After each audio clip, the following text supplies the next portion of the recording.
తాజా అంశాన్ని చూస్తున్నాం. హైదరాబాద్ ఔటర్ రింగ్ రోడ్డుపై టోల్ ఛార్జీలను పెంచారు. రేపటి నుంచి పెరిగిన ఓఆర్ఆర్ టోల్ ఛార్జీలు అమల్లోకి రానున్నాయి. ఇక మరింత సమాచారం మా ప్రతినిధి సతీష్ నుండి తెలుసుకుందాం. సతీష్, చెప్పండి, హైదరాబాద్ ఓఆర్ఆర్ టోల్ ఛార్జీలు ఏ మేరకు పెరిగాయి? హైదరాబాద్ ఔటర్ రింగ్ రోడ్ కి సంబంధించిన టోల్ ఛార్జీలను నామమాత్రంగా పెంచుతూ ఐఆర్బీ ఇన్ఫ్రా లిమిటెడ్ సంస్థ అధికారికంగా ప్రకటించింది. మొత్తం 158 కిలోమీటర్లకు గాను 8 లైన్ల యాక్సెస్ కంట్రోల్ ఎక్స్ప్రెస్ మార్గానికి సంబంధించి ఏడాది 2025-26 ఆర్థిక సంవత్సరానికి సంబంధించి ఔటర్ టోల్ ఛార్జీలు పెంచుతున్నట్లుగా ఐఆర్బీ వెల్లడించడం జరిగింది. అయితే వివిధ రకాల వాహనాలకు సంబంధించి 6 కేటగిరీలుగా విభజించి ఛార్జీలను నిర్ణయించడం జరిగింది.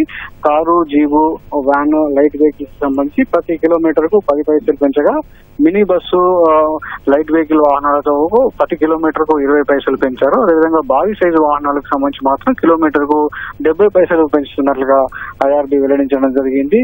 ఈ ఆర్థిక సంవత్సరానికి సంబంధించి ముగిసిన ఆర్థిక సంవత్సరానికి సంబంధించి ఈ రోజుతో గడువు ముగియడంతో రేపటి నుంచి కొత్త ఆర్థిక సంవత్సరానికి సంబంధించినటువంటి ఈ ఛార్జీలన్నీ కూడా రేపటి నుంచి అమల్లోకి రానున్నట్లుగా ఐఆర్బీ వెల్లడించడం జరిగింది. అయితే హైదరాబాద్ గ్రోత్ కారిడార్ లిమిటెడ్ కి సంబంధించి హెచ్ఎండిఏ పరిధిలో ఉన్నటువంటి హైదరాబాద్ గ్రోత్ కారిడార్ లిమిటెడ్ లో ఓఆర్ఆర్ ను ఐఆర్బీ సంస్థ గత 30 ఏళ్లుగా లీజు తీసుకోవడం జరిగింది. నిబంధనల మేరకు ఏటా 5% వరకు టోల్ ఛార్జీలు పెంచుకునే వెసులుబాటు ఈ సంస్థకు కల్పించడంతో అందులో భాగంగా ఈ ఆర్థిక సంవత్సరానికి సంబంధించి స్వల్పంగా ఈ టోల్ రేట్లను పెంచుతూ ఐఆర్బీ నిర్ణయం తీసుకోవడం జరిగింది. కొత్త పెంచినటువంటి ఛార్జీలతో పాటు దీనికి సంబంధించి నెలవారీ కావచ్చు, రోజువారీగా వాహనాలు వెళ్లేటువంటి వారికి పాసులు కూడా జారీ చేసింది. దానికి సంబంధించినటువంటి వివరాలను కూడా ఎప్పటికప్పుడు హెచ్ఎండిఏ వెబ్సైట్ లో అందుబాటులో ఉంచినట్లుగా కూడా ఐఆర్బీ సూచించింది. దీనికి సంబంధించి ఈ వివరాలన్నీ కూడా ఏదైతే టోల్ రోడ్ మీద ఓవరాల్ మీద ప్రయాణించేటువంటి వాహనదారులు గమనించాల్సిందిగా కూడా సూచించింది.